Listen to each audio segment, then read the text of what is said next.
एक समय था जब बांग्लादेश पाकिस्तान से अलग होने के लिए भारत से गुहार लगा रहा था, भारत की सेना की डिमांड कर रहा था, भारत के लोग उसके लिए आंदोलन कर रहे थे।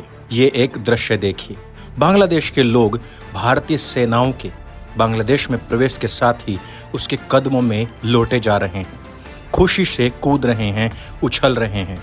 लेकिन अब वक्त बदल चुका है। आज वही लोग हिंदुओं, हिंदुस्तानियों, भारत की सरकार और भारत की आर्मी के खिलाफ जहर उगलने का काम कर रहे हैं। लेकिन बड़ी बात यह है कि इसमें भी सबसे बड़ा नाम सेक्युलर हिंदुओं का आ रहा है। आज का विश्लेषण इसी बात पर कि क्या वहाँ हिंदू खतरे में है अथवा नहीं। बात करेंगे वहाँ के हिंदुओं की, भारत की सरकार, भारत की सेना, हिंदुओं और आरएसएस के खिलाफ उठती हुई आवाज पर। मित्रों, आपकी पुस्तक ढाई मोर्चे का चक्रव्यूह, जिस पर अभी 50% छूट चल रही है, और आज के वीडियो में हम जानेंगे कि किस प्रकार से जिहाद के अलग अलग फॉर्मेट्स यूज हो रहे हैं पाकिस्तान, बांग्लादेश और भारतवर्ष हर जगह पर। और इसी जिहाद से लड़ने के लिए सबसे बड़ा वेपन इस समय पर कोई हो सकता है तो वो हो सकती है आपकी जानकारियां। तर्क, तथ्य और प्रमाणों के आधार पर हमने ये पुस्तक लिखी है जो आपको एक योद्धा बनाती है। अभी 50% छूट चल रही है, इसका लाभ उठाइए।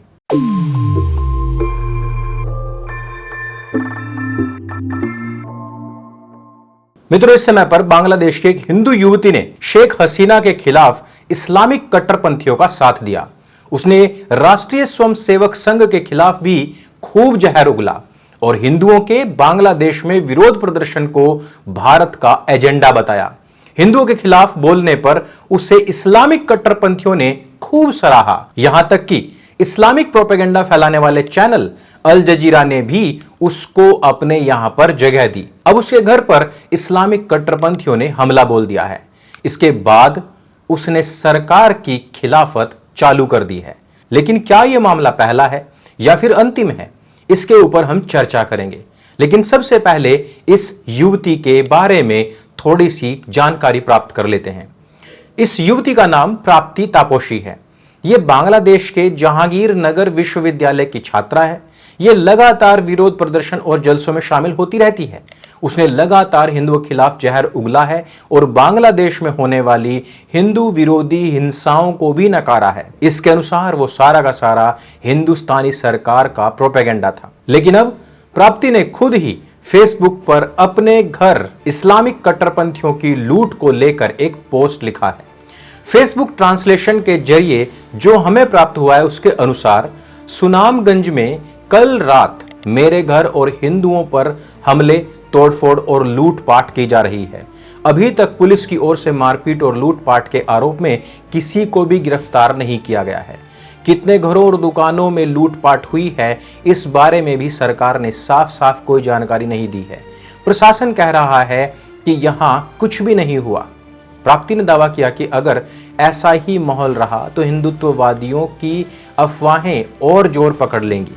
यानी कि उसके घर पर हमला तो हुआ, तोड़फोड़ हुई है, वहां हिंदू मारे जा रहे हैं, लेकिन उसको अभी भी यह लगता है कि हिंदुत्ववादियों की जो फैलाई हुई अफवाहें थी वो जोर पकड़ ले जाएंगी। उसने पुलिस और प्रशासन को सबसे बड़ा दोषी ठहराया। सबसे खास बात यह है कि सुनामगंज में लगातार हिंदू विरोधी हिंसाएं हो रही हैं। इस्लामिक कट्टरपंथियों ने एक हिंदू युवक आकाश दास की एक सोशल मीडिया पोस्ट को ईश निंदा बताकर हिंदुओं को निशाना बनाया है। 100 से अधिक हिंदू घरों और साथ में मंदिरों में भी तोड़फोड़ की जा रही है। इस कारण से तकरीबन 200 हिंदू यहां से भागने को मजबूर हो चुके हैं। जो प्राप्ति तापोसी है, इसने अपने घर पर हुए हमले के बाद भले ही पुलिस और प्रशासन को जिम्मेदार ठहरा दिया हो, लेकिन इससे पहले ये बांग्लादेश में हिंदुओं पर जो हो रहे अत्याचार हैं उनको पूर्णतः नकार चुकी है। वो इसे आरएसएस और भारत की सरकार का एजेंडा बता रही है। उसका कहना है कि हिंदुओं को राजनीतिक लाभ के लिए मोहरा बनाया जा रहा है और उन्हें हिंदुत्ववादी एजेंडे में धकेला जा रहा है। इसको लेकर उसने जोर शोर से सोशल मीडिया पर काफी सारे पोस्ट भी डाले थे जो काफी वायरल भी हुए थे और जिससे कि बांग्लादेश के हिंदुओं की आंखों में धूल या कहें कि मिर्च झोंकने का सीधा सीधा काम भी कह सकते हैं। प्राप्ति सिर्फ भारतीय हिंदुओं और आरएसएस को गाली नहीं देती है, बल्कि वो बीएसएफ के खिलाफ भी विरोध प्रदर्शन कर चुकी है। उसका आरोप था कि बीएसएफ ने बांग्लादेश और भारत की सीमा पर बांग्लादेशी नागरिकों की हत्या की है। उसने इस संबंध में एक रैली भी निकाली थी। बाकी वो तो आप जानते हैं कि हिंदुस्तान के अंदर कितने सारे अवैध घुसपैठिए आ चुके हैं। अगर बीएसएफ उनको मारने लग जाती तो क्या आपको हिंदुस्तान के अंदर बांग्लादेशियों से पैदा होने वाली समस्याएं दिखाई देती? यही नहीं, उसने प्रधानमंत्री नरेंद्र मोदी को लेकर भी एक अभद्र कार्टून साझा किया और भारत पर बांग्लादेश में बाढ़ लाने का आरोप तक जड़ दिया। उसका ये कार्टून देखिए, उसमें ये सीधे दिखाना चाहती है कि भारत ने बांध के दरवाजे खोल दिए जिसके कारण से बांग्लादेश के अंदर बाढ़ आ गई। अब इन मूर्खों को हम क्या ही कहें। भारत और हिंदू विरोधी एजेंडा बढ़ाने के चलते उसे अल जजीरा ने भी जगह दी थी। प्राप्ति तापोशी को बांग्लादेश की एक्सपर्ट के रूप में अल जजीरा में बुलाया गया था। अल जजीरा लगातार भारत के खिलाफ प्रोपेगेंडा करता रहता है, इस बात को हम सब जानते हैं। इसके पहले उसने बांग्लादेश के छात्रों के सहारे किए गए इस्लामिक कट्टरपंथियों को भी खूब समर्थन दिया था। वह मंदिर में खड़ी होकर हमास का समर्थन भी कर चुकी है। वो इजराइल के खिलाफ हमास और बाकी समूहों की जो जंग, जिसको वो लोग इंतिफादा कहते हैं, उसको भी समर्थन दे चुकी है। हालांकि उसको अब तक लगता था कि इस्लामिक कट्टरपंथियों के कहर से वो बच जाएगी, लेकिन अब जब उसके गृह नगर सुनामगंज में इस्लामिक भीड़ आई तो उसको भी नहीं बख्शा। हम सभी जानते हैं कि 5 अगस्त 2024 को बांग्लादेशी प्रधानमंत्री शेख हसीना का तख्ता पलट करने के बाद में वहां पर लगातार हिंदू निशाने पर हैं। बांग्लादेश में इस्लामिक भीड़ कहीं पर भी ईश निंदा के बहाने, कहीं अवामी लीग का समर्थन होने के बहाने हिंदुओं पर हमले कर रही हैं, संतों को जेल में डाल रही है। हिंदुओं की इस प्रताड़ना में यूनुस सरकार पूरा साथ दे रही है। पूरा विश्व यूनुस सरकार के खिलाफ बोल चुका है और वहां पर जो हिंदुओं के ऊपर अत्याचार हो रहे हैं उसके लिए कई सारे सांसदों ने तो अपने अपने देशों की संसद में खड़े होकर के ही इन लोगों की घोर भर्त्सना तक की है। वीडियोस वायरल हो रहे हैं जो कि झूठे नहीं हैं। हिंदुओं पर प्रताड़ना के खिलाफ बोलने वाले संत चिन्मय कृष्णदास, जिनको अभी अभी पुलिस ने जेल में डाल दिया है और उनका जो वकील है उस तक के ऊपर जानलेवा हमला हुआ है। अब आप समझ सकते हैं कि स्थितियां इतनी ज्यादा खराब हैं कि इस्कॉन ने बांग्लादेश में हिंदुओं को तिलक और तुलसी माला छोड़ने तक को कह दिया है ताकि वो अपनी जान बचा सके। बांग्लादेश में हिंदुओं के घरों को जलाया जा रहा है, लूटा जा रहा है और बांग्लादेश इन सब चीजों को नजरअंदाज कर रहा है। लेकिन क्या ये सब बातें पहली बार हो रही हैं? क्या प्राप्ति तापोशी को नहीं पता कि ये पूर्वी पाकिस्तान है जो कि फिलहाल के पाकिस्तान का पश्चिमी हिस्सा है और इसकी डिमांड मजहब के आधार पर रखी गई थी?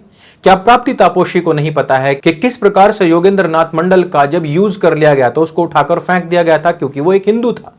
क्या उसको नहीं पता है कि इस देश की स्थापना के समय पर हजारों हिंदुओं का कत्लेआम हुआ था? क्या प्राप्ति इस बात को भूल गई है कि जो इस समय का पाकिस्तान है वहां पर हिंदुओं का पूर्ण रूपेण सफाया किया जा चुका है? क्या प्राप्ति इस बात को भूल गई है कि रह रहकर अभी भी हिंदुओं के ऊपर आरोप लगा लगा कर हिंदुओं को वहां मारा जाता रहा है बेअदबी और ईशनिंदा के नाम पर? और हम पाकिस्तान या बांग्लादेश की ही बात क्यों करें, हिंदुस्तान के अंदर भी अगर हम देखें तो जो इंडिया टुडे ग्रुप पहले नरेंद्र मोदी को गालियां दिया करता था, उसको मौत का सौदागर बताता था, अपनी मैगजीन्स के फ्रंट पर नरेंद्र मोदी को गालियां देने का काम करता था, वही न्यूज चैनल इस समय पर इस्लामिकों के टारगेट पर है। यही नहीं, एक बार जुबैर जो कि इस्लामिक रिपोर्टर है, उसने गलती से मुसलमानों के बारे में कुछ बोल दिया था, उसको भी मुसलमानों ने नहीं बख्शा था। आप किस पत्रकार का नाम लेंगे? रवीश कुमार का? रवीश कुमार के विषय में इस्लामिक एक्सपर्ट जाकिर नाइक स्पष्ट बोल चुका है कि वो जब तक पूर्ण रूपेण खतना करवाकर हज नहीं चला जाएगा और इस्लाम कबूल नहीं कर लेगा उसको जन्नत नहीं मिलेगी। वीडियो खुद देख सकते हैं।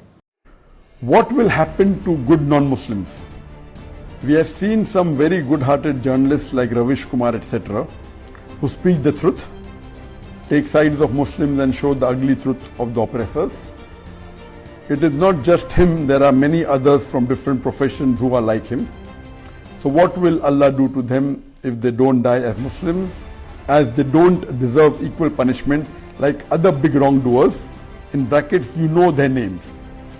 The questioner is asking that non-Muslims are of different types. Some are good non-Muslims, some are very bad, some are extremely bad, so will all of them get the same punishment. तो फिर क्या कारण है कि प्राप्ति तापोशी जैसे लोग, जो भले ही कभी हिंदू धर्म में ना मानते हों, भले ही हमने कभी उनके फोटोज हिंदू देवी देवताओं की पूजा करते हुए ना देखे हों, लेकिन वो इंतिफादा का सपोर्ट करते हैं, वो हमास का सपोर्ट करते हैं, वो इस्लामिक संगठनों का सपोर्ट क्यों करते हैं?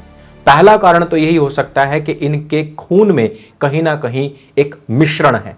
दूसरी बात कि हो सकता है कि इनका कोई प्रेमी लव जिहाद करके इनको फंसा चुका हो, और हो सकता है कि सोशल मीडिया पर जिस प्रकार आजकल नाम बदलकर बिंदी लगाकर महिलाएं पुरुष हिंदू को बदनाम कर रहे हो, वैसा भी हो सकता है। लेकिन इन सब में एक चीज कॉमन है, और वो है कि इस्लामिक लोग कभी बदलते नहीं हैं। आप उनकी कितनी भी तशरीफ चाट लीजिए, वक्त आएगा तो वो आपको काफिर कहकर ही आपकी गर्दन पर चढ़ जाएंगे। जैसे इंडिया टुडे जैसे सारे के सारे न्यूज चैनल्स जो कल तक इफ्तारी पार्टीज को कवर करती थी, वो जब आज राम मंदिर को कवर कर रही हैं तो सारी के सारे टारगेट पर हैं। सोशल मीडिया टारगेट पर है, सोशल मीडिया इन्फ्लुएंसर्स टारगेट पर हैं, क्योंकि वो सब काफिर हैं। इस वीडियो में सिर्फ इतना ही। अगर ये वीडियो आपको अच्छी लगती है, जानकारी से भरपूर लगती है, और आपको भी लगता है कि आखिरकार आप एक काफिर हैं, भले ही आप कितना भी इनका सपोर्ट कर लीजिए, जब उनका वक्त आएगा तो आपकी गर्दन या खतना एक में से जरूर मांगा जाएगा। तो इस वीडियो को सबके साथ में शेयर अवश्य करें। सत्य सनातन आपका अपना प्लेटफॉर्म है, इसको स्वयं भी सब्सक्राइब करें, अपने मित्रों से भी करवाएं, और 2.5 मोर्चे का चक्रव्यूह जिस पर भी 50% लेस छूट चल रही है, इसका लाभ अवश्य लें। मेरे संग बोले सत्य सनातन वैदिक धर्म की जय। जय हिंद, वंदे मातरम।